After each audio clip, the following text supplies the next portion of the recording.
Hello BookTube, and hello AuthorTube. I've been making a few AuthorTube videos to deal with very, very basic questions. The first one was, should you write at all? And it was in that video that I put forward what I think is an unassailable theory of my own, which is that there isn't really much of a distinction between creative and non-creative, that standard distinction that is put forward in the 21st century as sort of an ironclad categorical that I don't believe really exists. I think this is a question of practice more than anything else. Levels of talent is a different thing, but the ability to create something, I think everybody has the ability to create something, especially humans when it comes to storytelling. You are made to do that. Your brain is absolutely made. It has evolved over a long period of time to be able to tell stories. So, the answer to the first question, should you write, was a resounding yes, you should. You absolutely should. And then the second big general AuthorTube question that I asked in the second video was, should you write now? When should you write? And the answer is now. The answer is right away. Don't make any more excuses. Start right away. For a number of reasons. Not only because you're only going to get better if you start. And that's key, because the thing that discourages a lot of people when they start writing is that they aren't good right away. And you just have to do it over and over and over again. You have to do it countless times in order to smooth out the skills you need to make language do what you want it to do on the page. That's why I often advise people keeping daily journals. Because if you keep a daily journal and you get to that, let's say you write a page, and you know what you want to do in that page. You don't want to fly by the seat of your pants. You don't want to go as the muse advises you. Instead, you want to write about your day. You want to capture the feeling, flavor, and important events of that day. And let's say you have a page to do that. Doing that 30 times, then 60 times, then 100 times, then 200 times, then 1,000 times will really help your ability to shape and command language to do what you want. So that you can look back at that page 2 months from now, and 2 months after you write it, and say, yeah, that is a good summary of that day. But whether you keep a journal or not, practice is really important. But you're not going to be able to do any practice until you start. So the answer to when should I write is right now. The other answer to that question is one that comes up on this channel quite a bit, which is that in about 10 minutes, you're going to be dead. Not momentarily inconvenienced until I can get to a writing desk in Valhalla, but actually dead. Just gone, with no continuation of your consciousness anywhere in any circumstance. This is your only chance to write. This is the only chance you get to write, or to do anything. And that's another reason why you should start now, why it should be now. It should be right away. Instead of sitting back with your bullet journal and a hot cup of tea and thinking up, well, if I'm going to create new routines for this new hobby of writing, then what should those routines be? Let's take a few months or even years to think about what that is. No, you can make the routines later. Start writing now. Start writing today. But now that we've answered both of those questions, the answer to the first question is you should write. And the answer to the second question is you should write now. We have a third question today, a general question, and in ways it is the hardest question. It is the one that I've often seen people come a cropper on the most. And that is, what should you write? We've covered whether or not you should write. We've abolished this horrible, detrimental division between so-called creatives and other people. There is no such division. Anyone can create. You can write.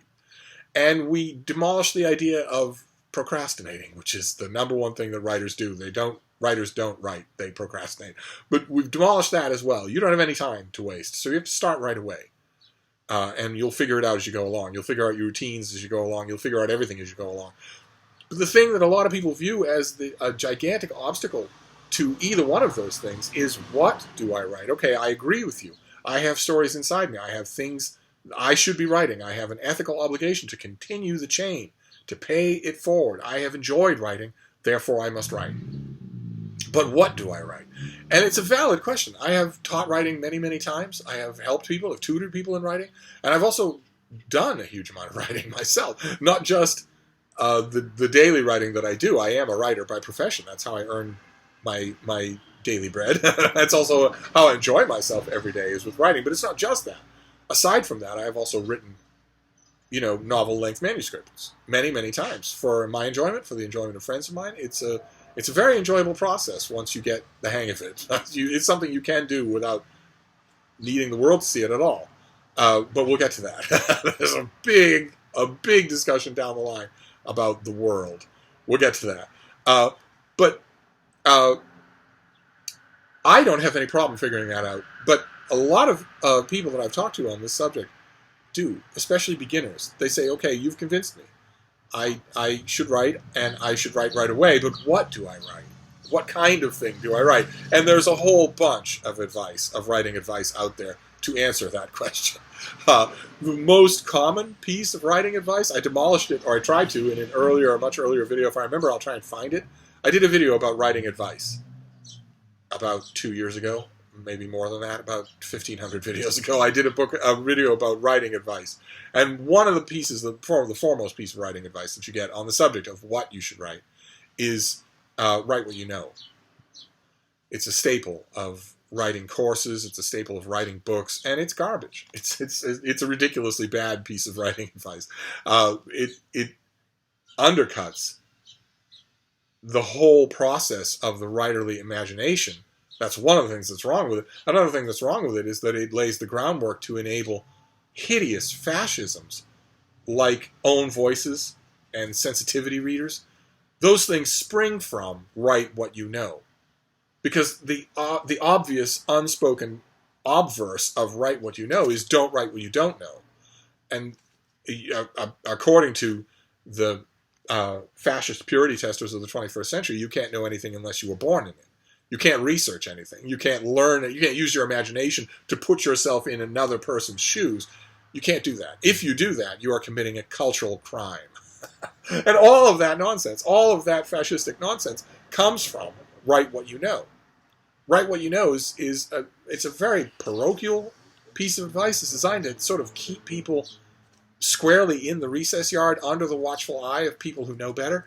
I say abandon that idea. It's ridiculous. Instead of writing what you know should know what you write. So if you decide that you're going to write a novel, let's say that you are a white 20-something from suburban Connecticut, and you decide you want to write a novel about a slave plantation in 1850s Tennessee or 1850s Virginia, and you want to write that novel from the viewpoint of a slave on that plantation. Well, the 21st century purity testers will say, no, you cannot do that. You cannot write that. That is forbidden. We run a censor state, and we say you can't write that. And if you try to do it, they will excoriate you on social media. They will organize round-the-clock call campaigns to your prospective publisher, to your prospective agent, to your parents at their home and at their job, to relatives of yours who are at chemo in the hospital. They'll find the phone number for the chemo wing and call there, not to say anything to your relative who's fighting cancer, but just to excoriate you for 15 minutes, anonymously. Of course, all of this is done anonymously. Fascism is always done in its beginning stages anonymously because the members are cowards and bullies. But if you tried to do that in the 20th century, you would be totally destroyed. Canceled is the horrible word in 2019. And there isn't any good reason for that. That is just censorship. Censorship is always evil. But, so it isn't that the act of you as a white 20-something in suburban Connecticut writing about a 19th century Southern slave is inherently wrong. The wrong thing, aside from what fascists will do to your personal life, the wrong thing would be if you don't pay that action the serious attention that it deserves. In other words, if you're going to step so far out of your own known world, you had better research it. You had better know exactly what you're talking about. And there you will be judged, whether or not you do that will be judged by your only proper assessors, who are critics. Not just professional critics, not just written critics, but anybody who reads your book. That is the only judgment that you should worry about. You shouldn't worry preemptively about the fascist judgment of thought bullies.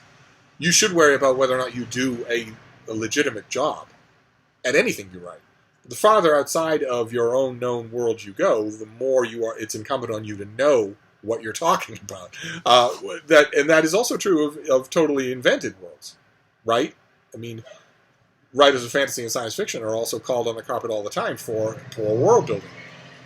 I myself say that all narratives, whether they be fiction or nonfiction, whether they be write what you know or cultural appropriation, all narratives are world building. And all authors are legitimately assessed on the skill of their world building. So leaving aside questions like that, you get to a blank screen or a blank piece of paper, and we have answered the first two questions. There's no such thing as a creative and non-creative. Everyone's creative, so you should write. And you should write right away. You should start today. You shouldn't delay any longer. You have procrastinated to an enormous degree. You should stop procrastinating and start right away. You still get to that blank screen, and you wonder what you should write. And here I am, knocking away the key pillar that most classes or instructional videos or whatever will tell you, which is write what you know.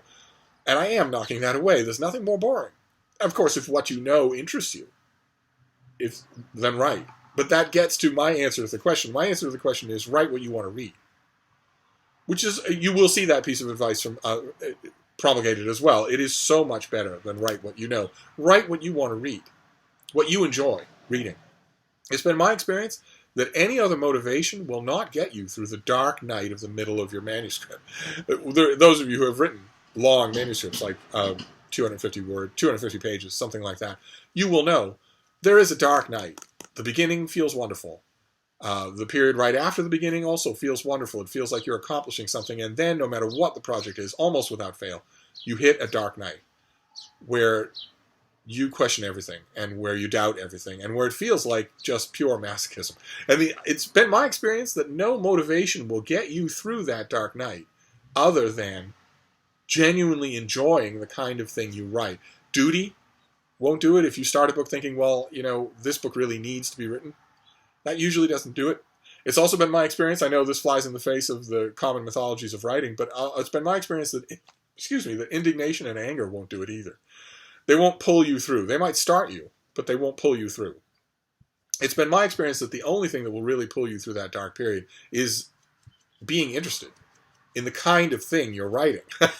And that peaks a little into the self-centeredness of the writing act. And I don't think there's anything inherently wrong with that. You are writing first and foremost for yourself. If you're writing for someone else, either for duty to the dead or to the disenfranchised, or for an imagined marketplace down the line, if you're writing for either one of those, then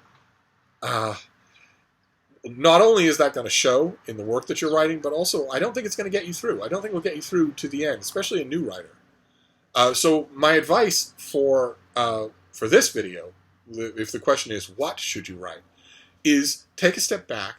First of all, we're operating from the assumption here that you don't already have ideas rattling around in your head. I bet you do. Most people do. If you do, then you want to look at those ideas and estimate which of them interests you the most to do. Just you. You should not be thinking which of these is going to interest the most people.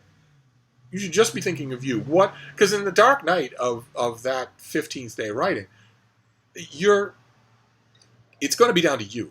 Your interest is going to be what pulls you through to the other end of that dark period. And trust me, there is another end to that dark period.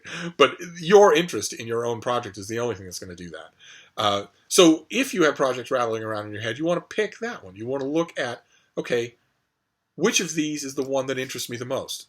That's what you do right away. Start on that today. And if you don't have any of those ideas, let's say that the idea of writing is new to you. Let's say that my first video on the subject of whether or not you should write was a bolt of revelation. And now you realize, yes, I should. But I've never thought about it before, so I don't have any ideas rattling around in my head. Okay, then you need to take a step back, look at your bookshelves, think about your reading, think about what excites you the most when you are walking around in a bookstore alone. That is what you should write. All other things aren't trustworthy, and they won't sustain you. And once you've made that decision, once you think, okay, well, when I walk around a bookstore new release tables, this is the thing that I gravitate to immediately. This is the thing I really want to write. Then you have to assess whether or not that thing that you've chosen how well it matches up with your experience level. Because, let's face it, some kinds of writing are harder to do than others. To put it mildly. Some of them are. Beginning writers, people who haven't written much, have certainly written many book-length manuscripts. Writing, for instance, a work of prolonged nonfiction, or even, God help us, a work of biography or history, is really, really hard. It's much harder than plotting and writing a work of fiction. It involves a lot more legwork, first of all. It involves a lot more, because, like I said, no matter what you write, the key isn't the thought police. The key isn't the people who are going to try to kill you on social media. The key is what kind of a job you're going to do. Are you going to do a good job? You have to do a good job at whatever writing task you take on. And the work involved in doing a good job at writing a biography or a history is much more extensive and of a very different kind than the work involved in doing a piece of, for instance, extended fiction. So you have to think about that too. So when you're making that mental or even physical assessment, you're walking around the bookstore new release tables trying to decide what you should write, and something jumps right out at you, you also have to take a moment to think, okay, well, can I do that? Because it's utterly fruitless. It's just arid to pick as a writing project something that you aren't at this moment able to do for whatever reason. Right? There's nothing worse than that. You don't want to do that. So you have to balance those factors. So let's say that you have never written a book-length manuscript before, and you have now decided that you're going to, and that you're going to start today. You're not going to waste any more time. Let's say that the first thing that pops to your head is a history. God forbid. Let's say that's true. Like, for instance, one of you asked me the other day, what one-volume history of Sparta, of ancient Sparta, would I recommend? I had a few recommendations. I made one. But let's say that you're, I don't know, in your mid-20s, and you're walking around a table to try this exercise, trying to figure out what it is that you should write, and you realize, okay, not only is it history, but it's Sparta. I want to write a history of Sparta. Well, you can see already the line of difficulties that come up there. I mean, you should pay attention to that, absolutely.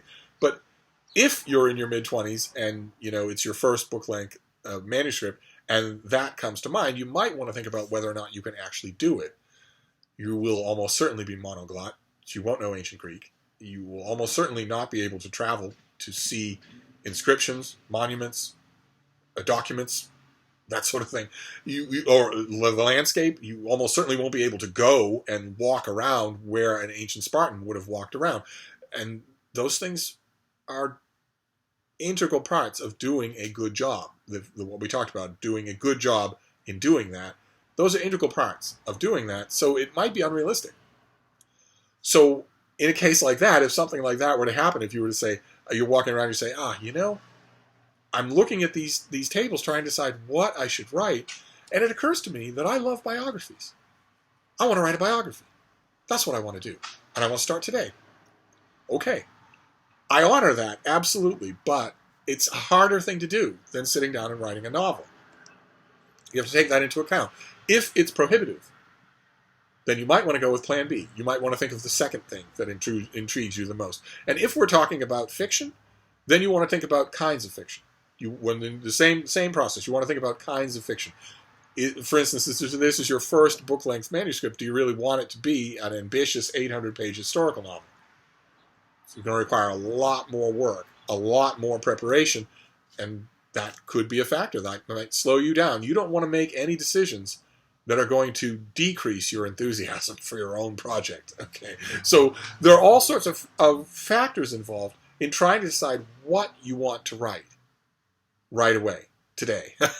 So that's the next thing you can do. And there's no, of course, for me to do that on a person-by-person basis, but you should waste no time doing it. I firmly believe that whether it's walking around your own bookshelves or walking around the new release section of a bookstore or ranking the ideas that you already have in your head for a book, I firmly believe that the process of deciding what you want to write shouldn't take any more than an hour.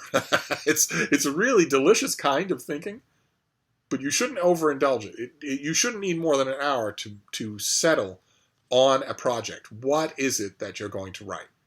That's the next question that we have to ask. Should you write? Yes. When should you write? Now. Okay. The next question that you have to figure out today is, what are you going to write? What is it going to be? I suspect that for most of you it will be fiction. If it's fiction, what kind of fiction? In very general terms. That is the question that we have to answer today. We have another question that we're going to ask tomorrow. It's connected to this one, but we'll deal with it then. So I will wrap this up, but I will see you all back here tomorrow for another AuthorTube video. Thank you, AuthorTube.